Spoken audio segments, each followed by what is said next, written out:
Lost technologies of the ancient world. The Antikythera enigma.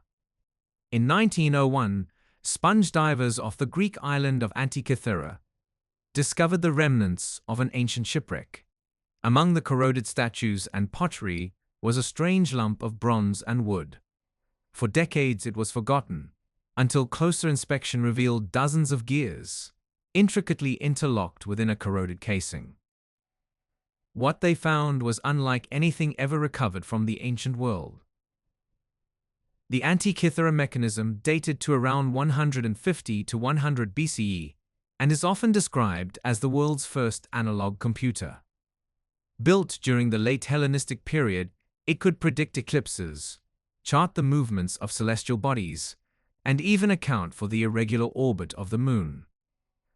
For centuries, we assumed that kind of gear-based complexity didn't arrive until medieval Europe.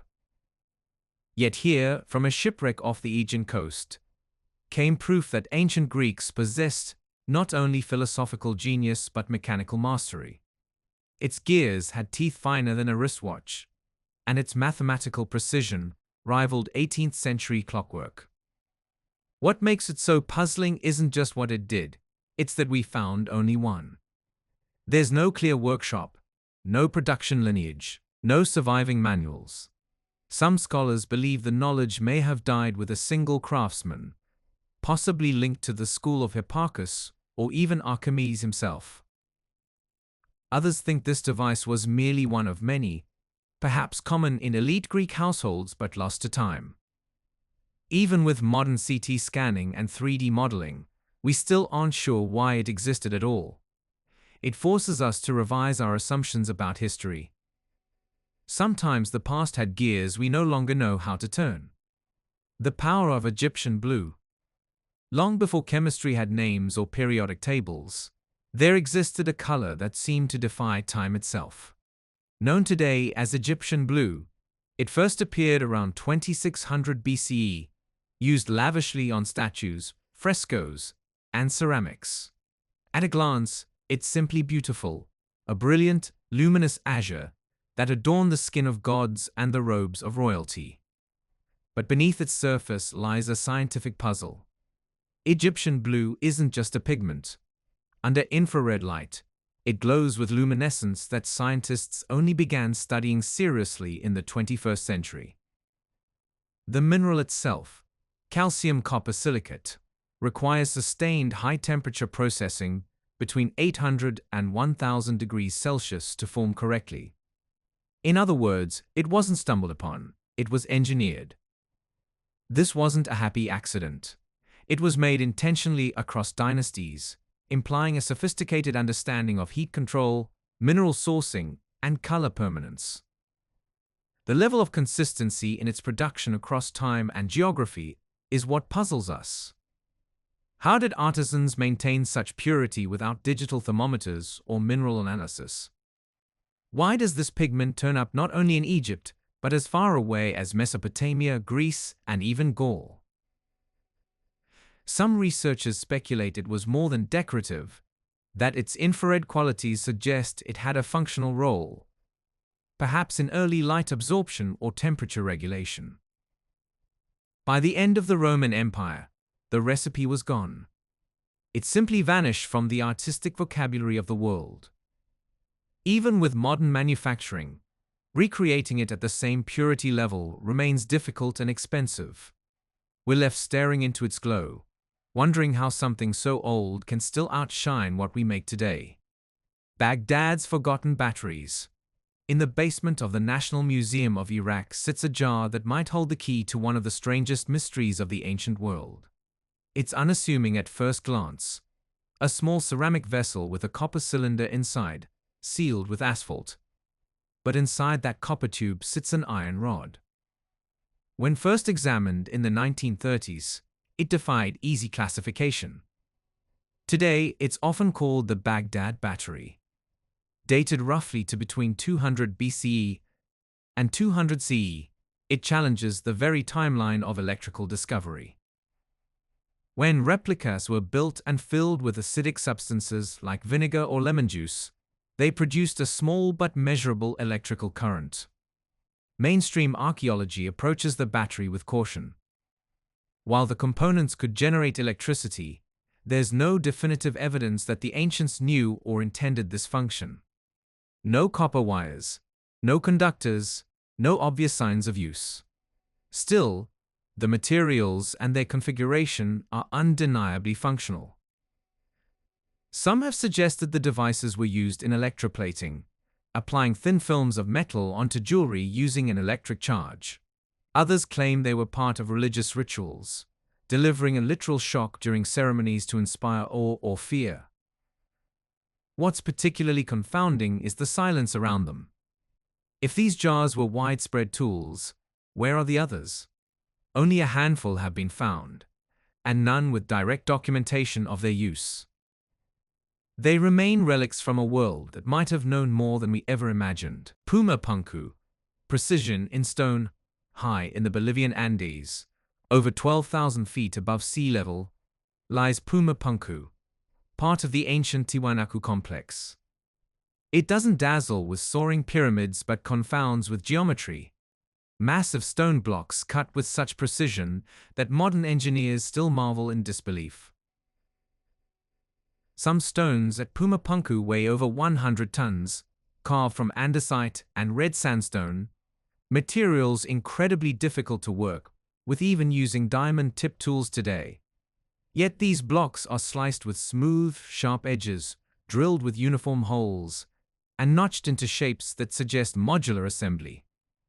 The most iconic examples are H-shaped stones, almost identical, aligned as if mass-produced over 1,000 years ago. Mainstream archaeology attributes Puma Punku's construction to the Tiwanaku civilization around 500 to 600 CE. But here's the catch. The Tiwanaku left no written language, no construction plans, no detailed records of tools or methods. So how did they quarry, transport, and sculpt these blocks without iron, wheels, or draft animals? Even today, transporting a 100-ton stone across uneven terrain would be a logistical feat.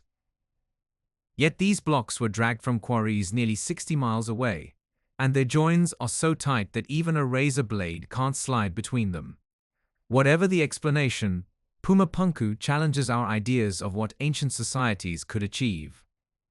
They may not have had steel or electricity, but they had vision and the means to carve the impossible into stone. The Indus water puzzle. Long before Rome had aqueducts, a civilization thrived along the Indus River Valley, quietly mastering the art of water management.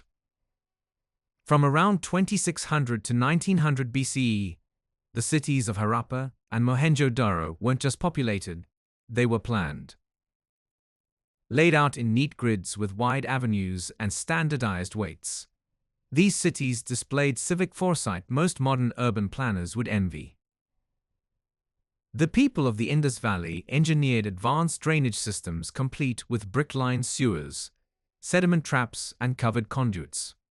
Nearly every house, rich or poor, had access to running water and a toilet. This wasn't luxury. It was standard, a social contract built in clay. What's extraordinary is that this water engineering seems to have no clear precedent, no older tradition to draw from, no inscriptions explaining the system. And yet it worked. Rainwater was collected, stored, and distributed. Waste was managed without contamination. Even today, Mohenjo-Daro's Great Bath, waterproofed with bitumen and perfectly sloped, defies degradation after nearly 4,000 years. And then, without warning, it vanished. By 1900 BCE, the cities began to decline. The water systems fell into disrepair. What remains beneath the earth is a whisper of a civilization that solved problems we still struggle with today, quietly, anonymously, and with water as its guide. Roman concrete's secret recipe. Along Mediterranean coasts, ancient Roman harbors still cling stubbornly to the sea, their piers and breakwaters largely intact after more than 2,000 years. Modern concrete, by comparison, often degrades within decades. So how did the Romans build something stronger and longer lasting than what we use today? The secret lies in their concrete, opus caementitium, a blend of lime, volcanic ash, and seawater that not only hardened over time, but seemed to grow stronger when submerged. At sites like Portus Cosanus, marine structures show signs of self-healing, with cracks that sealed themselves with crystalline growths over centuries. Roman engineers used volcanic ash from specific regions like Pozzuoli near Naples. The ash's interaction with salt water created a rare chemical reaction, forming tobermarite, a mineral that actually reinforced the concrete over time. After Rome's fall, this knowledge vanished. Medieval builders didn't continue the tradition, and modern Portland cement, while fast and cheap, lacks the longevity of the Roman blend. The evidence stands on harbors, temples, and walls that refuse to crumble, whispering to us across centuries, "We built to endure." The Icelandic sunstone compass. Viking navigation has long inspired awe. How did seafarers cross vast oceans centuries before compasses arrived in Europe? Medieval texts and Icelandic lore mention a mysterious object known only as the sunstone, which allegedly allowed sailors to locate the sun's position even when hidden behind clouds. Scientists have found a candidate, Iceland's spar, a transparent form of calcite with optical properties that can polarize light. When rotated correctly, even diffuse daylight becomes polarized in patterns that align with the sun's position. Researchers have shown that with training, a person can use this stone to pinpoint the sun's location with surprising accuracy, even in overcast conditions. But here's the mystery. No confirmed sunstone has ever been found in a Viking grave or shipwreck. The idea remains tantalizing but elusive. If the Vikings did use such a device, it was ingenious and centuries ahead of its time. Sound technology. At Chavín de Huántar, high in the Peruvian Andes, lies Chavín de Huántar, a temple built over 3,000 years ago. Its most enduring power didn't lie in its sculptures. It was hidden in the air itself. This was a place where sound was literally engineered. The temple is a labyrinth of stone corridors and ventilation shafts, with deliberately crafted acoustics.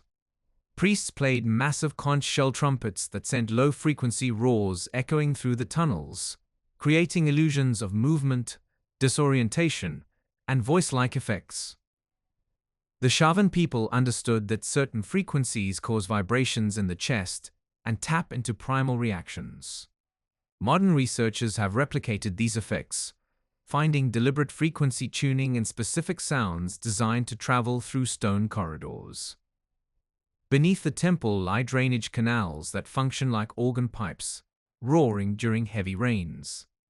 Thousands of years before microphones or amplifiers, a mountain temple turned sound into power and left its echoes waiting for us in stone.